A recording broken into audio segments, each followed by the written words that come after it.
Bonjour à tous, aujourd'hui je vais vous parler de Skydrome 2123, un film hongrois qui est sorti le 24 avril. Le film se passe dans le futur où la sécheresse a ravagé la Terre et où l'humanité est contrainte de sacrifier une partie de la population pour transformer les hommes en arbres. Et un jour, Max, le héros du film, va voir sa femme condamnée prématurément par le système et va décider de prendre les plus grands risques pour changer son destin. Alors, je dirais que c'est un bon film, il n'y a pas de souci, mais il y a un très gros problème de rythme qui fait qu'on s'ennuie pas mal pendant le film.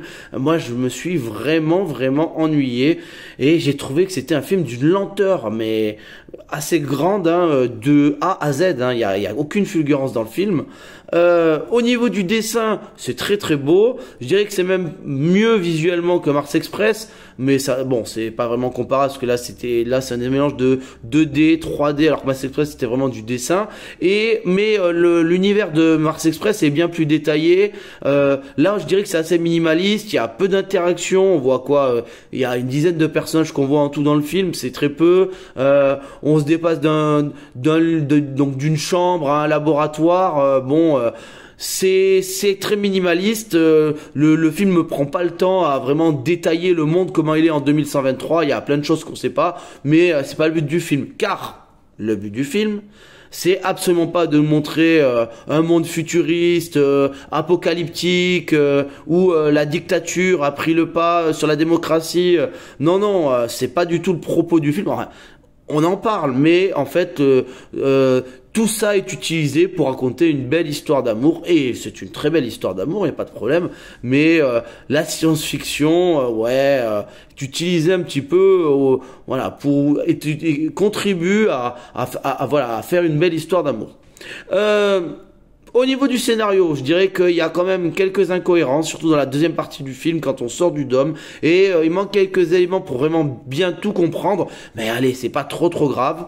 En tout cas, cet univers, il est quand même très palpable. Je dirais que dans 100 ans, on peut croire que ce sera comme ça. Ça fait flipper, mais on peut y croire. On pense aussi également beaucoup à Soleil Vert quand on voit ce film.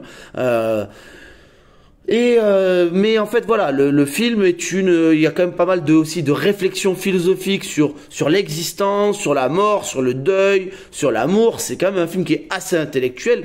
N'y allez pas avec des adolescents, ils vont s'ennuyer particulièrement là, parce que dans le film, je dirais qu'il y a peut-être 1 minute 30 d'action et c'est tout. Et encore, je dis d'action, mais ça bouge à peine, hein. Non, c'est un film qui est très lent, le rythme est, à mon avis, il y a vraiment un souci de rythme. Peut-être qu'il y a des gens qui vont rentrer dedans, mais moi je suis quand même resté tout le temps, plus ou moins à l'extérieur.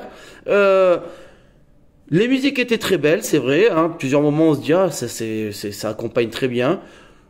Bon, globalement, je dirais que c'est quand même plutôt une déception parce que j'attendais beaucoup avec la bande-annonce et tout, plus le scénario qui me donnait vraiment envie, mais je me suis vraiment ennuyé et je vais rester là-dessus, je crois. C'est pour toutes ces raisons que je vais mettre la note de 6 sur 10.